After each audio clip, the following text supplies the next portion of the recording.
Gurur Brahma, Gurur Vishnu, Gurur Devo Maheshwara, Gurureva Param Brahma, Asmai Shri Gurave Namah.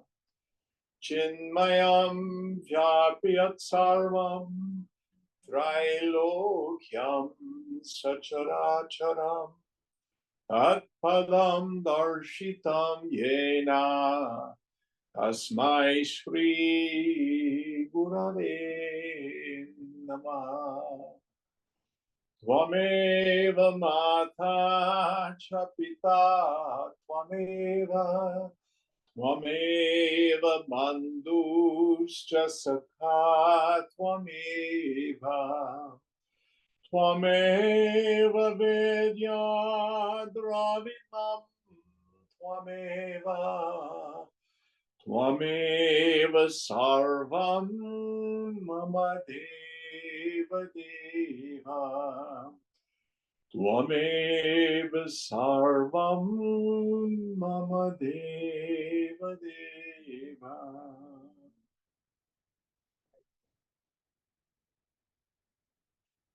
Om Sahana Vavatu Sahana Bhunaktu Sahaviryam Karavavahai Tejasvinavadhitamastu ma vidvishavahai.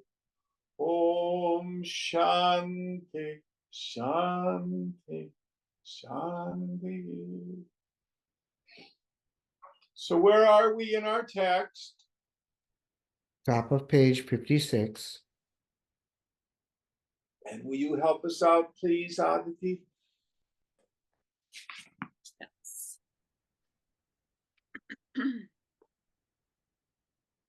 Mam cha yo vyabhicharena bhakti yogena sevate saguna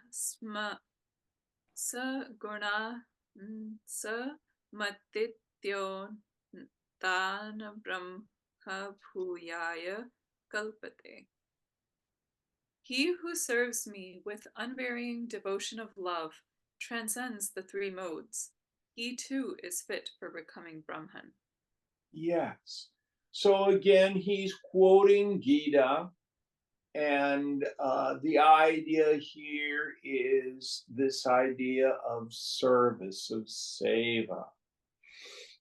I can remember some time ago, I was working with someone and he was sitting over here on the couch and he said, Jim, you're a selfless person. I'm a greedy, selfish person. I'm not like you.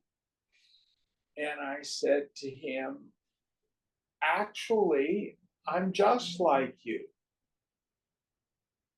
But what I have learned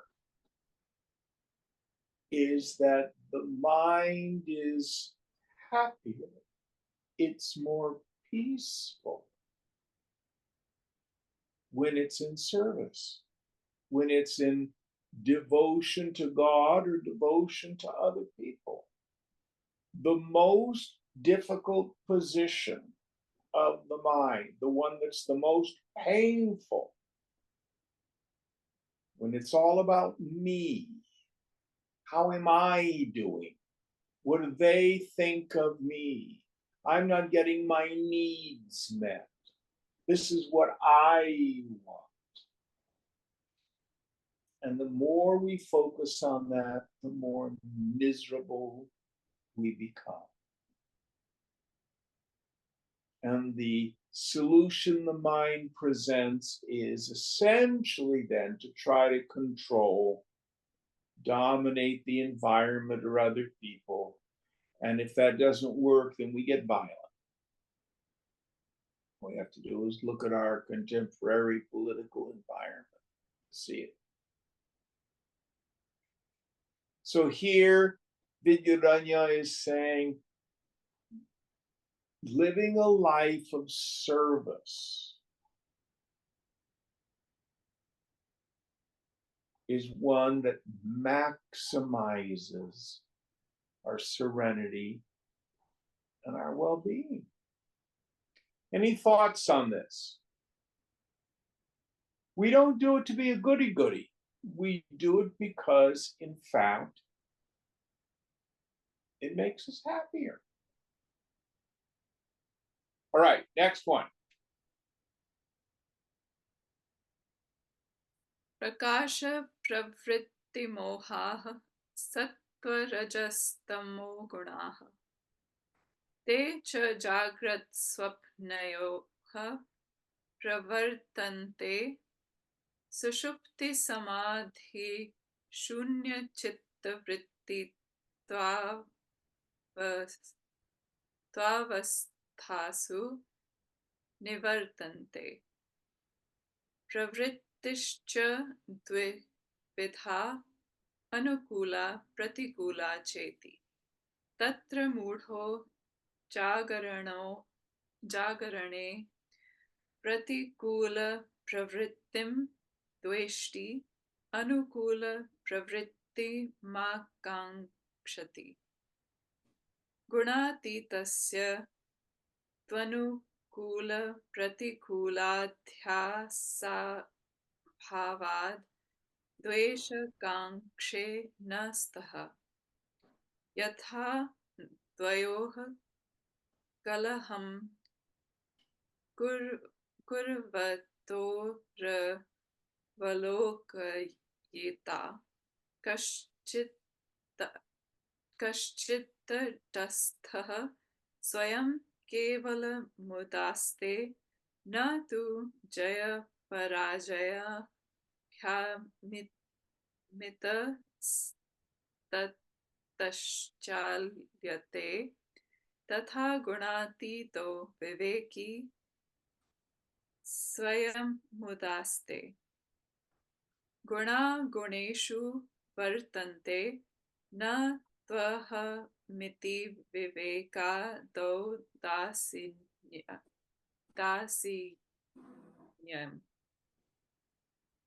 अहमेव करोमीत्यध्यासो विचलनं न चास्य तदस्ति. तदिदं किमाचार इत्यस्य प्रश्नस्योत्तरम्. समदुःखसुखदीनि लिङ्गान्यव्यभिचारे भक्ति सहित ज्ञानध्यानाभ्यासेन परमात्मसेवा चेति गुणाद्यसाधन प्रश्नस्योत्तरम्. Illumination, activity, and delusion are the three modes, sattva, rajas, and tamas. They are active during the wakeful state and dream. They cease to act in the states of deep sleep, concentration, and vacant-mindedness. Activity is of two kinds, agreeable and disagreeable. There, in the waking state, the unwise hates the disagreeable actions and seeks the agreeable ones. But the Gunatit has no superimposed impression of agreeable or disagreeable actions. Hence, he has neither hatred nor desire. The discerning Gunatit remains entirely unconcerned, even as the spectator, standing apart, watching the parties fighting each other, remains unconcerned with the issue and unmoved either way by the success or defeat. This unconcern is due to the understanding that the modes act upon themselves and not I. Such wrong notion as I am the doer is the cause of restlessness, and this he has not. So this is in answer to the question, how does he act? Feeling alike to pleasure and pain, etc., are the marks by which a Gunatit is known. Rendering service to the Supreme Self by the practice of knowledge and meditation along with unfailing devotion of love are the means to be adopted by him. This is an answer to the question, how to transcend the modes. So here, Vidyaranya is talking about the practice of standing apart, taking on Sakshi Bhava, the attitude of the witness. I am not the feelings, I am not the thoughts. Mind you, Gita says the yogi's mind is the same, his vision is the same in heat and cold, pleasure and suffering, honor and dishonor. It does not say it's warm all the time, it's pleasure all the time, it's honor all the time. So essentially, based on the force of the past, when the situation, when the environment is conducive, the mind is pacified, sukham. When the environment, when the situation is non-conducive, based on the force of the past, the mind is unhappy, dukkha. Now, the more I attach those qualities to myself, I am happy, I am unhappy, I am successful, I am not successful. It amplifies, it magnifies that.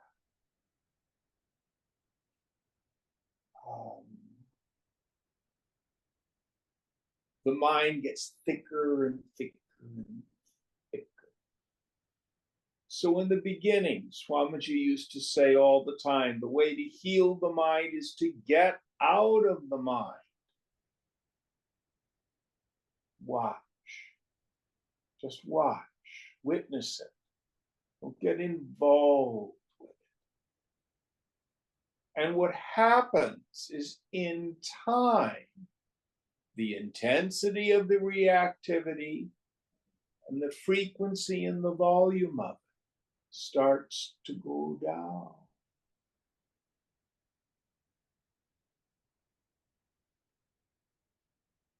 And we see none of this touches me. When I no longer have a self, a small self, to protect, defend, justify, rationalize, protect,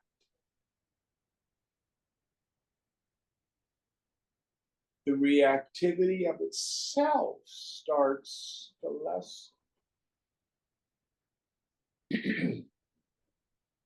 Now, I was talking with a student last night,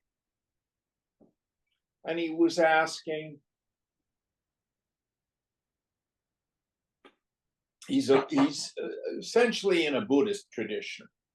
Do these, they call them defilements, is the way they translate the word klesha. It's interesting. Do they just continue to arise? Do you just have to stand back and say they arise, they subside, they arise, they subside, seeing their fundamentally temporary condition? And will they continue to rise forever? Do they ever stop arising? And what I responded was, what you need to do is find out what enlightenment is. So that's the assignment I gave him. Go look at some texts. Go look at some of the writers that you trust. And I said, I'm a yogi. I'm not a Buddhist. So I don't want to, superimpose an answer from my tradition on yours. But what our tradition says is, first of all, the person of steady wisdom, the Jivan Mukta, understands that none of these reactions touch me. As Vidyaranya says, you just look on it as if you were watching two people fight. You're not involved, you're not concerned. And what happens is the whole process starts to lessen. And we find that these surface movements of the mind become less and less and less. For many, they quit arising altogether.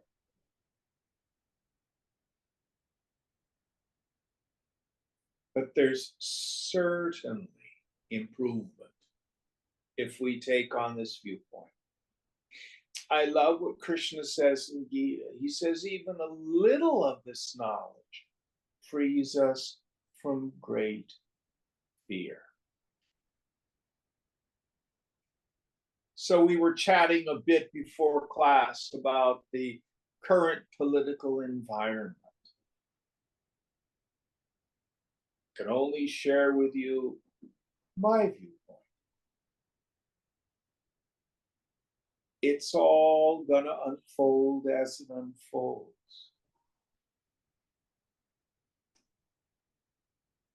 Already we've seen all sorts of weird things happening.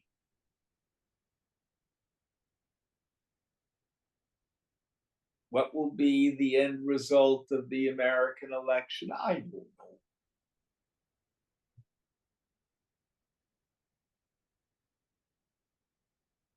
But none of it touches the self.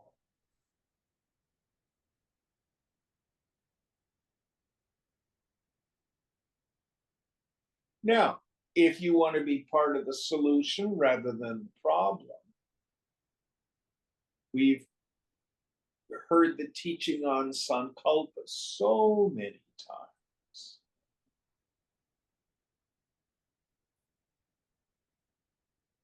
May all beings be peaceful. May all beings be happy. May all beings be liberated. That includes the people we may disagree with politically.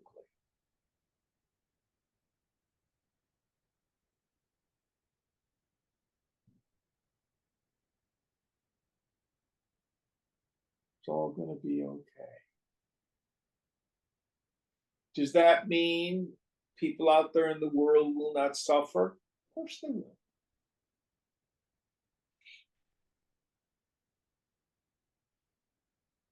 Life, the way most people live it in ignorance, is dukkha. That's what the Buddha says. But to some small degree, to the degree that we stay centered in the self,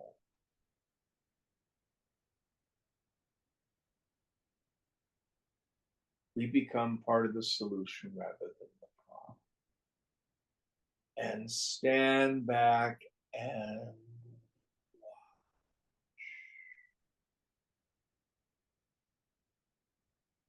Will the surface part of the mind get involved here and get involved there?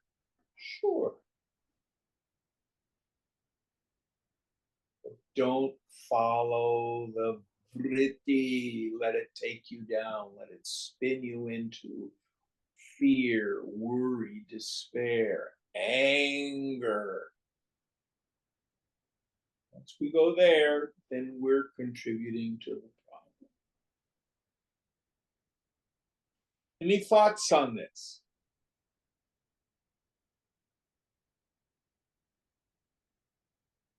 Now, this does not mean not to take action.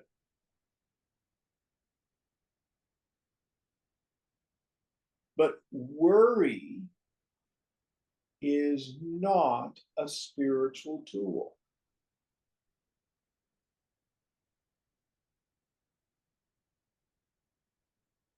It's ineffective. And from the standpoint of Sankalpa, it contributes to the problem.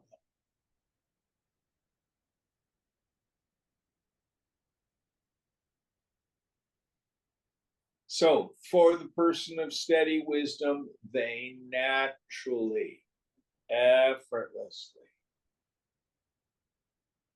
have this bhava, this attitude of being the witness of everything. You and I, we practice.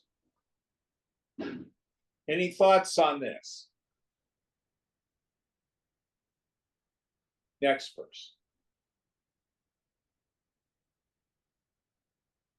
Brahmano vyasadi hirvarnitaha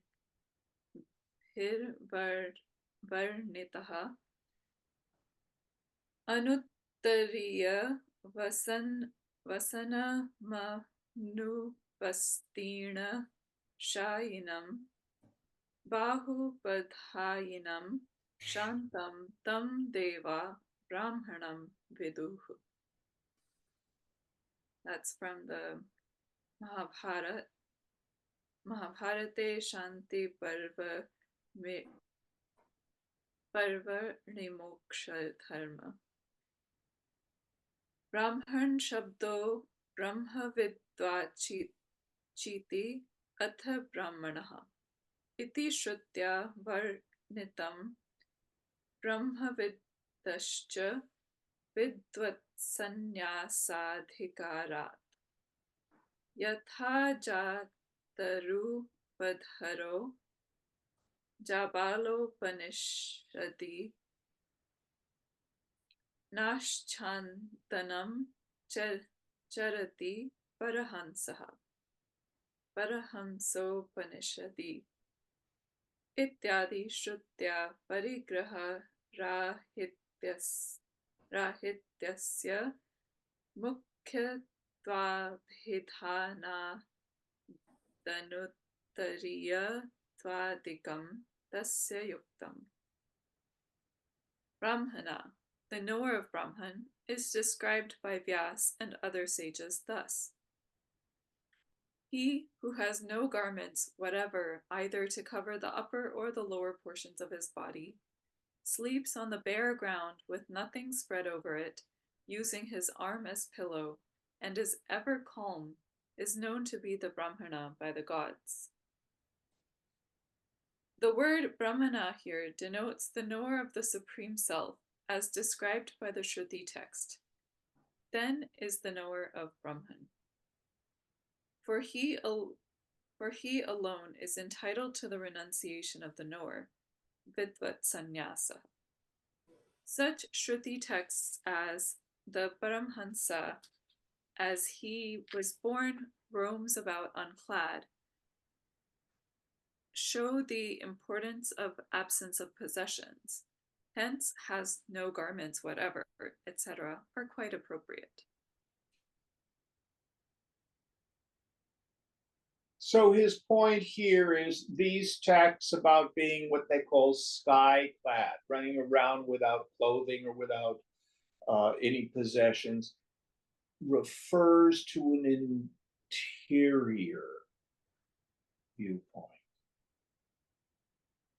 So just as in the prior verse, the person of steady wisdom stands back as the observer of the various movements of the mind, either with raga or dvesha.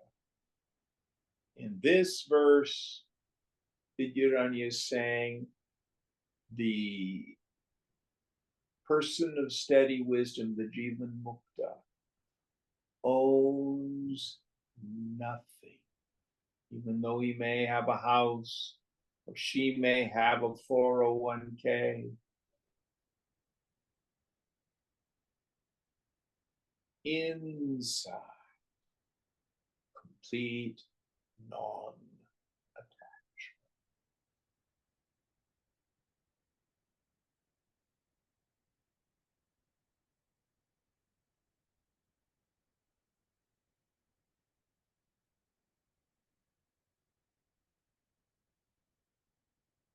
So many times I'll be talking with people and they'll be all upset about the future in terms of their finances and retirement and stuff like that. And I like to say, You know, you can get hit by a bus this evening. There is no future. It's not saying not to plan, be prudent, but in the now, that's all we really have.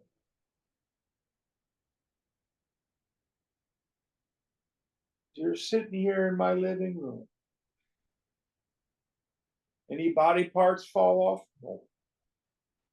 Do you have enough to eat? Yes. You have a place to sleep tonight? Yes.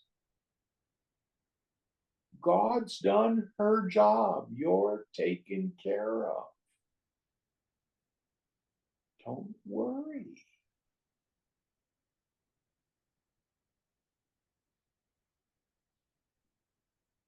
And then, as Ram Dass said towards the end of his life, even dying is completely safe.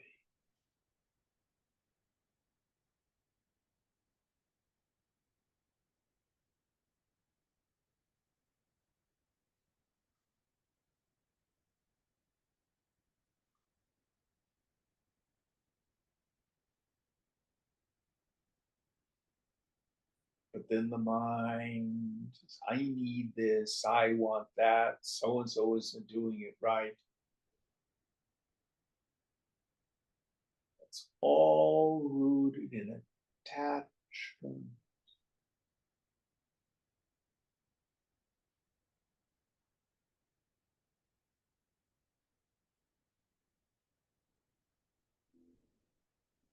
Go, go.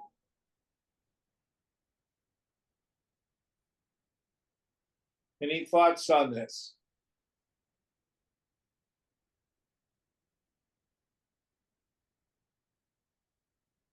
Next verse.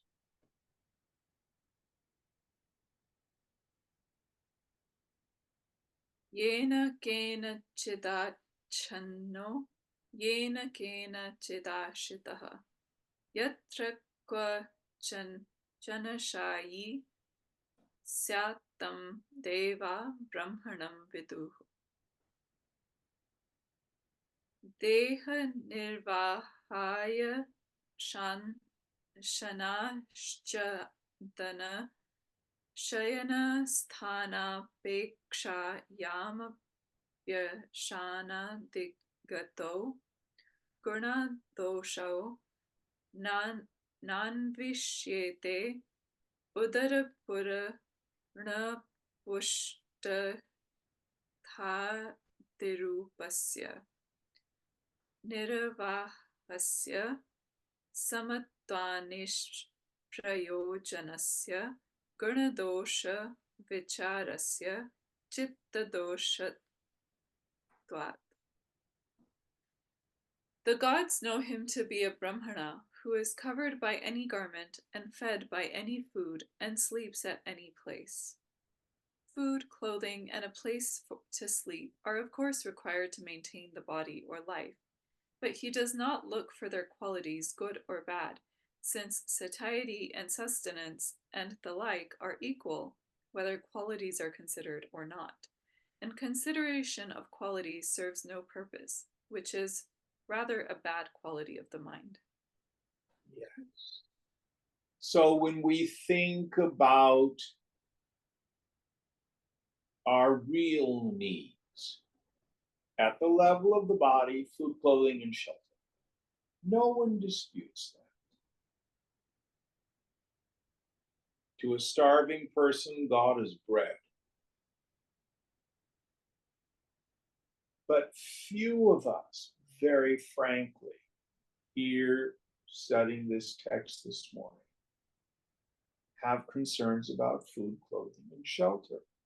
There are several of us, in fact, who have some significant physiological issues. But even that doesn't have to rob us of our serenity.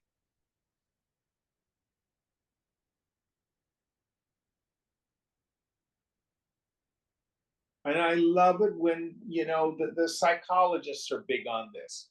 You need to get your needs met. And it's foolishness.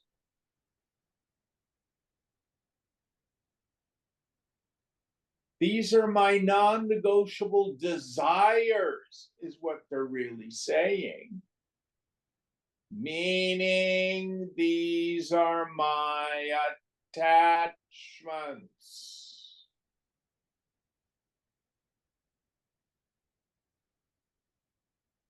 You may keep them. We will gladly refund your misery if you wish. But you look to your direct experience. When you're insistent, I must have this, I will not do that. How does it make you feel? Being right.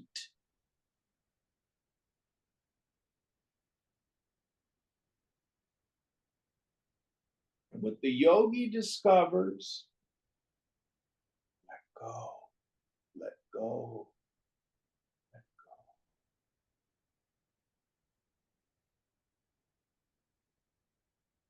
Do you have a place to sleep tonight? Yeah. Do you have food? Yeah. Any body parts falling off? No.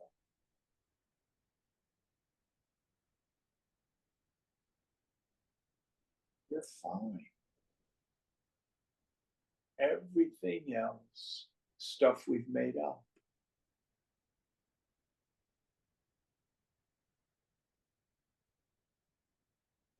I was working with a student this past week. He's in a fascinating place. Most of us really don't get what we want. And therefore, we're able to hold on to the illusion. If I really got what I wanted, then I'd be happy. So I've worked with this fellow on and off for 24 years.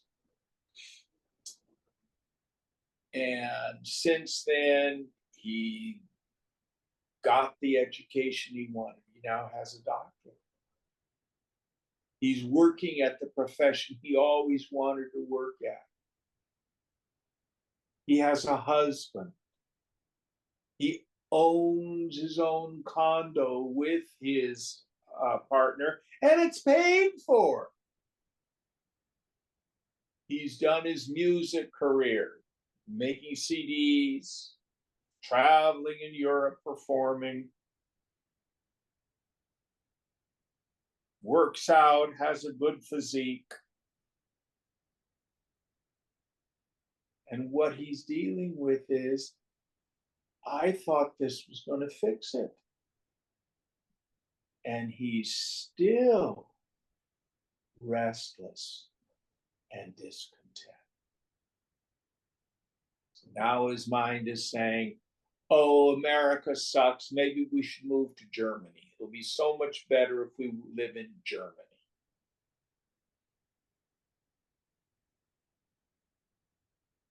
Of course, the yogis would say, wherever you go, there you are, and you take your mind with you.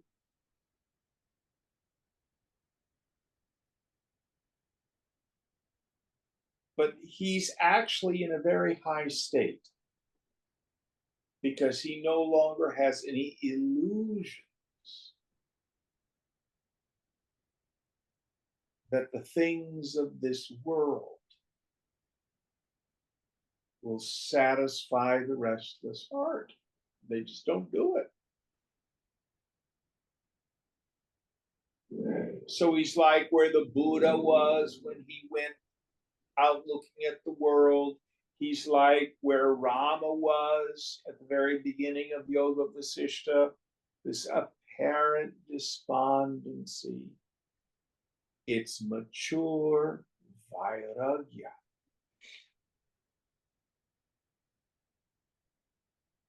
Frequently described as disgust for the world.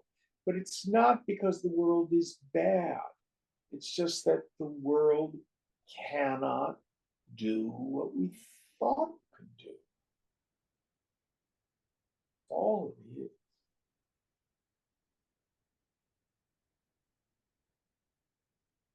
This becomes the engine for our mumukshutva, our burning desire for liberation.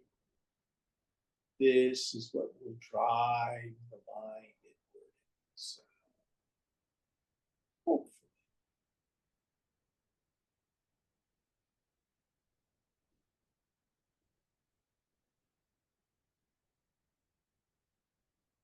World isn't bad, it's just too little.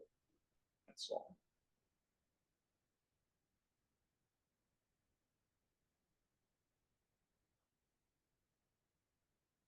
It's just too little.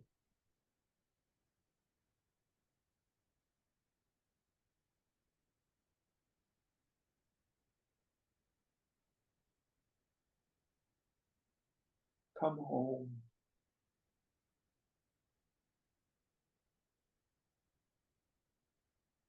Leave the silliness, the madness of samsara.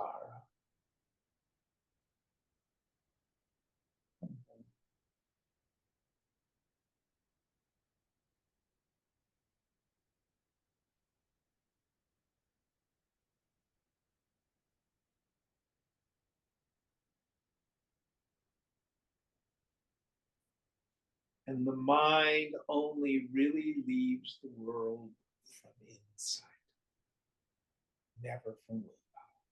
Nobody's will is strong enough.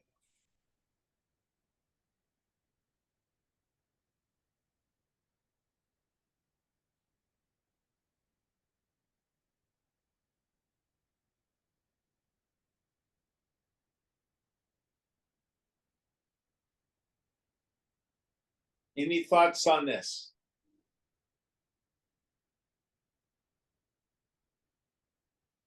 Next one.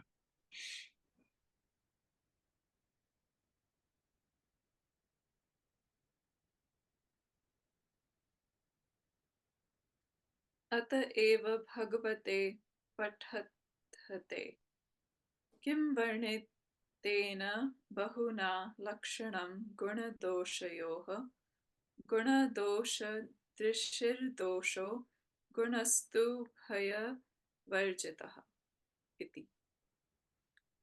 With this in view, it is said in the Bhagavata, there is no point in dwelling upon the nature of merit and demerit, since consideration of merit and demerit is in itself a demerit, and the absence of it is merit. So he's using the word demerit, and the word he's used in the Sanskrit is dosha. Dosha literally can mean a defect. It can also mean a disease.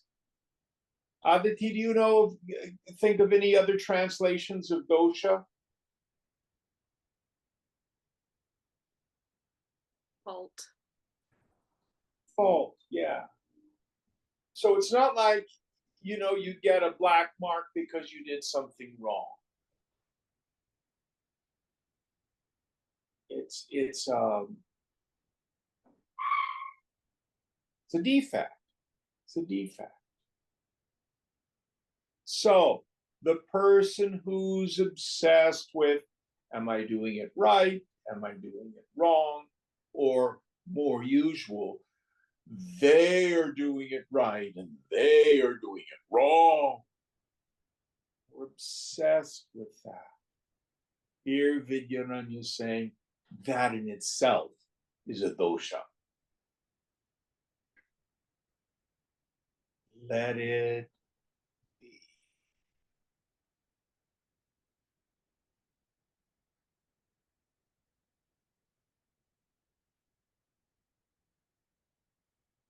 Let it be.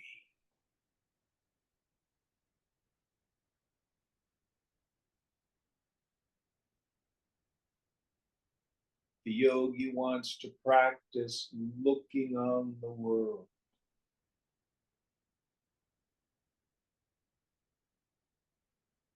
supreme detachment. And you've heard me talk about when I was doing my sadhana, I go walking through Golden Gate Park, and I'd endeavor to like look at a flower or just see the flower. And you look at the pathway with a candy wrapper on it, you just see candy wrapper. You see dog poop and it's just dog. And you see the kids playing baseball and it's just kids playing baseball. Keeping the mind intensely introverted, being very tuned up, being very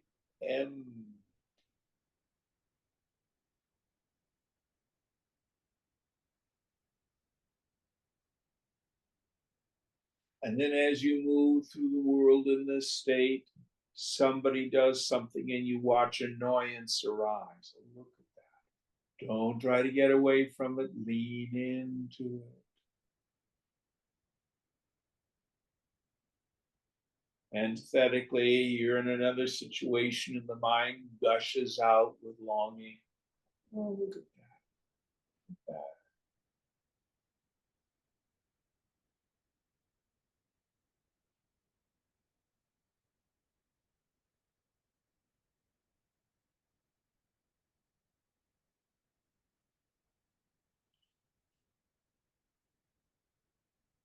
Keeping the intellect quiet, heart open.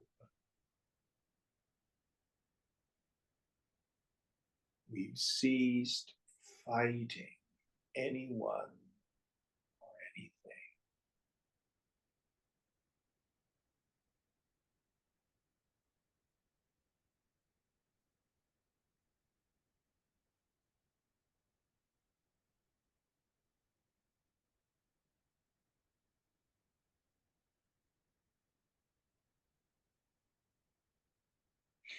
Any thoughts on this?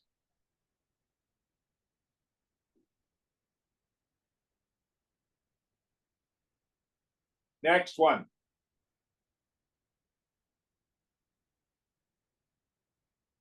Kantha Kaupina Vasastu Dandadhrik Dhyana Tatparaha Ekaki Ramate Nityam Tam Deva Brahmanam Viduhu.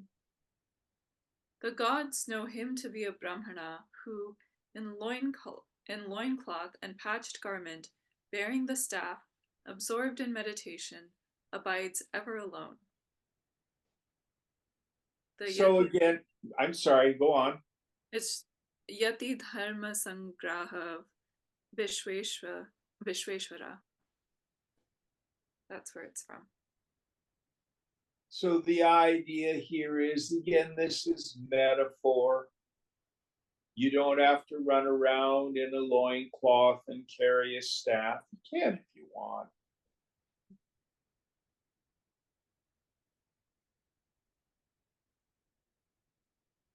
But it isn't going to be any better if you're wearing Gucci.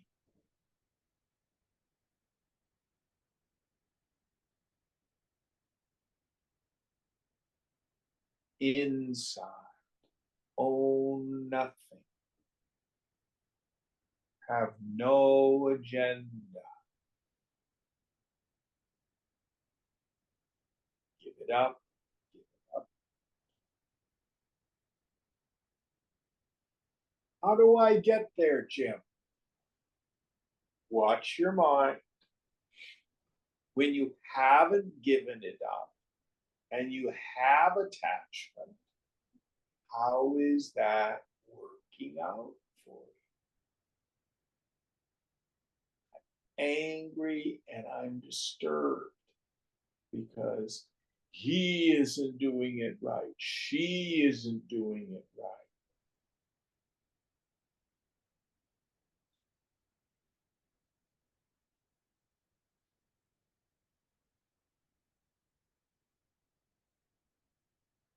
Why try to cover the world in leather when you can wear shoes? Let it go.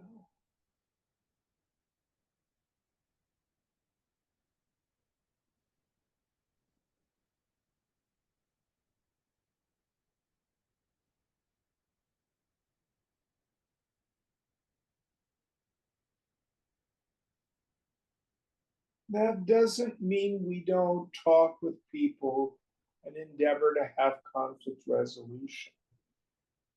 Sometimes we have to be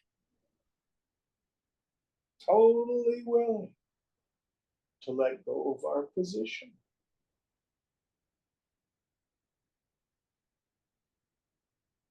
Yoga's not saying to be a doormat. It says don't be attached.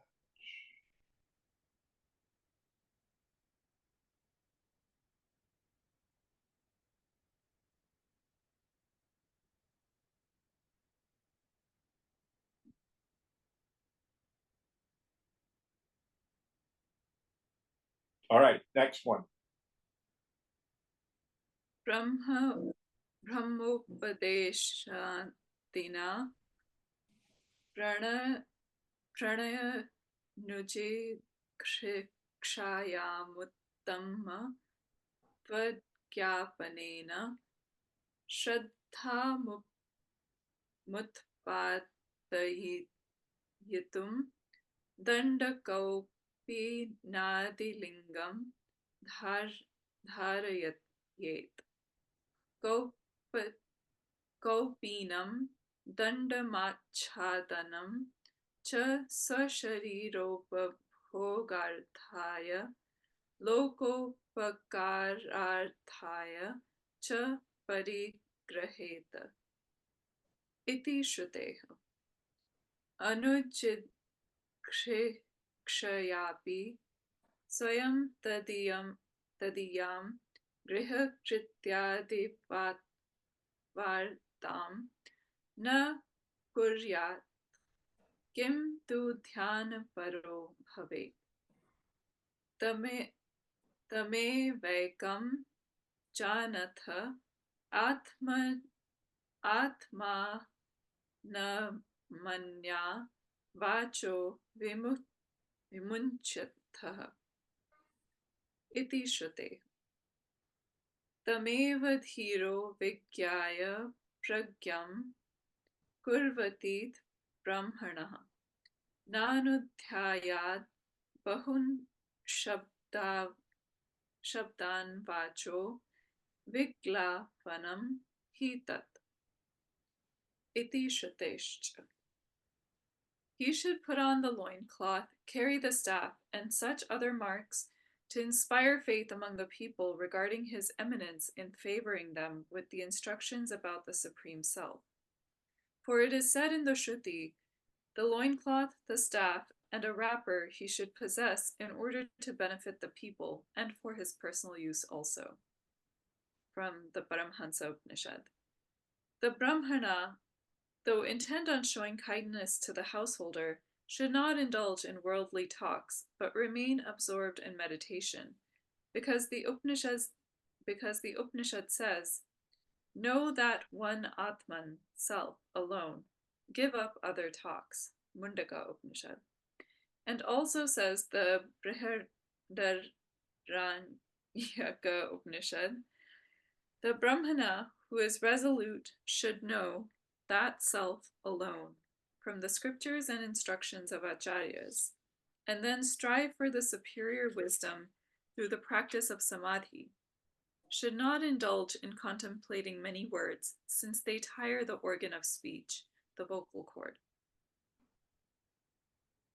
So the first part of the verse talks about why a sannyasi wears the mark of his particular station in life.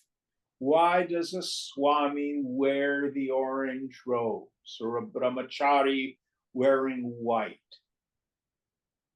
Why does he do that? Why does she do that? And it's because they're playing a role. It's a uniform. Swamiji used to say, "I am always in uniform." Wherever he went, he was the Swami. And it means that you're fulfilling a function in the society.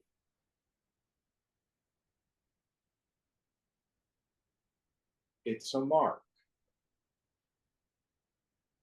Now, one has to be careful that one doesn't then become ego attached to the trappings. And you see it in the East and in the West. It is for the good of other people that the Acharya wears these trappings, and they may not.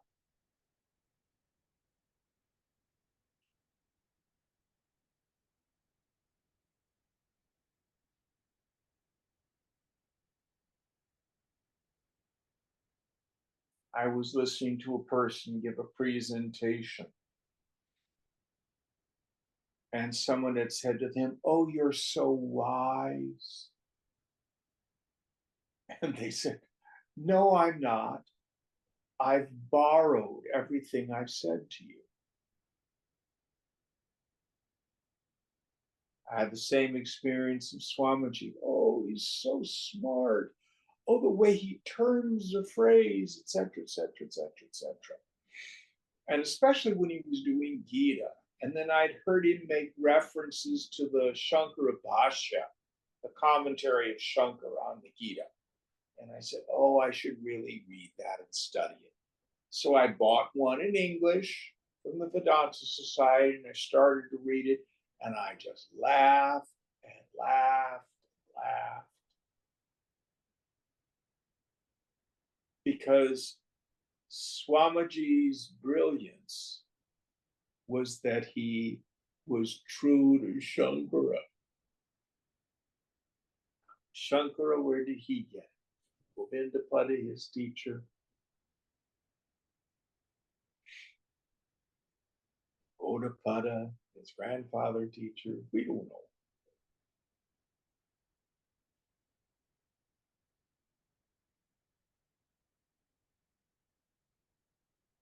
But here, Vidyaranya is saying, don't waste speech being caught up in a lot of worldly things.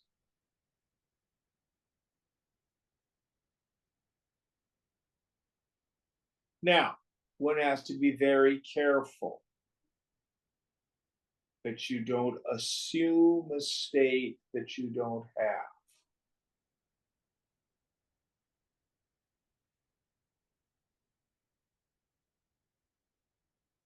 You can say, well, my experience is, and then you share your direct experience. Or you say, well, the scriptures say, yada, yada, yada.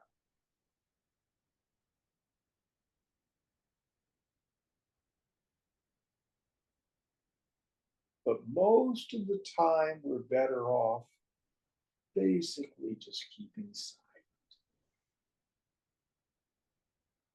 How do you become a great conversationalist?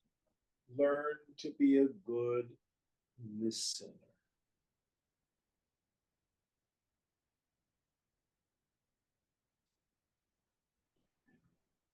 Who you are speaks much louder than anything you could say.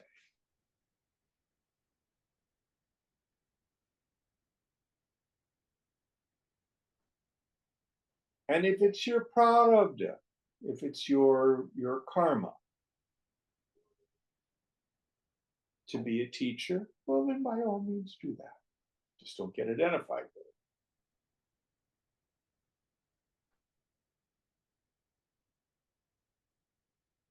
All right, next one.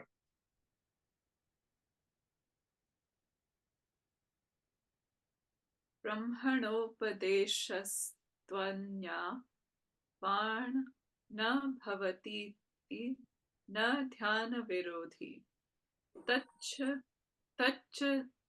dhyanamekakitve nirvidhan bhavati ata eva smrityantare abhihitam eko bhikshuryathoktaha स्याद्द्वावेव मिथुनं स्मृतं त्रयो ग्रामः समाख्यात् ऊर्ध्वं तु नगरायते नगरं न हि कर्तव्यं ग्रामो वा मिथुनं तथा राजादिवार्ता तेषां स्याद्भिक्षावार्ता परस्परम् iti. Teachings about Brahman do not constitute other talks, hence not opposed to meditation. That meditation becomes unimpeded when one is alone. It is enjoined in other smriti thus: a religious mendicant, when alone, is really so, as has been enjoined. When two of them get together, they are called a pair. 3 of them make a village, and more than 3 make a city. So a mendicant should avoid making a city, a village, or a pair, since they will be talking politics, etc., amongst themselves, and about the availability of alms. So here the point is,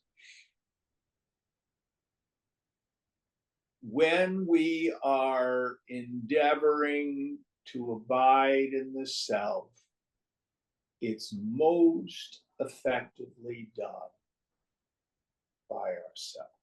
Now, there's a caveat here. Sometimes we go on a meditation retreat.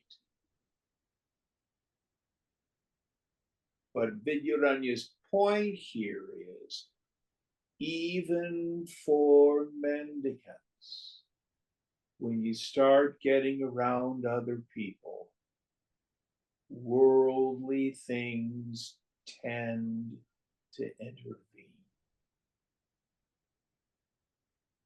Now, for household, there's no blame.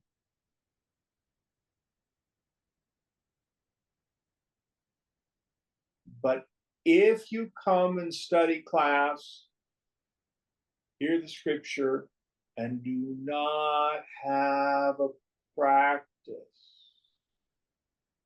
you at best will get some intellectual enjoyment.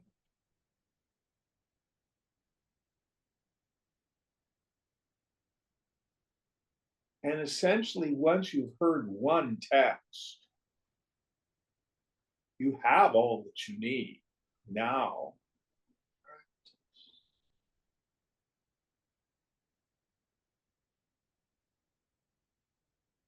person raises themselves by themselves into the self.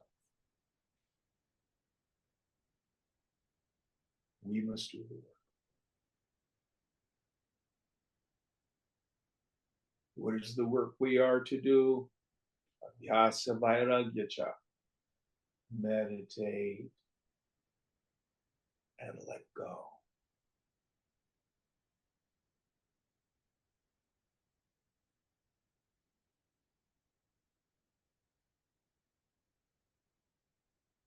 I think it's funny. Because when a bunch of them get together, swamis, sadhus, they start talking about where they can find good alms. Oh, go to the house down the street. They're very generous. Or politics. Oh, so-and-so is going to be the acharya of the monastery. You know, very funny. Things haven't changed. Hundreds and hundreds of years. People are people. And his advice is, endeavor to avoid that kind of stuff.